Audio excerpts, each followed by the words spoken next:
আমরা তো এখন জল বেড়ে গেছে, তাই জল থেকে ওঠার জন্য এখানে জায়গা দিয়েছে, এখানে এখন থাকছি।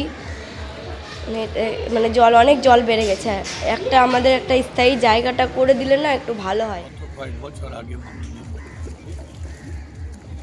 প্রায় 1.5 কোটি টাকা দিয়েছিলেন, এবং এখানে আপনি যেখানে স্কুলের পাশে একটা ফার্ম সেন্টার হয়েছে, ওখানে অনেকে আছে, বিভিন্ন জায়গায় আমরা তাদের সেন্টার বানিয়ে দিয়েছি। এবং পরবর্তীকালে আমরা ড্রাই ফুড আলাদা চাল দেওয়ার।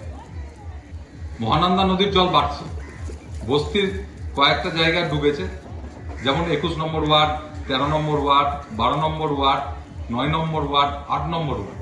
এখানের যে বস্তি এরিয়া আছে সেখানে জল বাড়তে আরম্ভ করেছে, এবং কয়েকদিনের মধ্যে এই বস্তির অনেকটা অংশ ডুবে যাবে।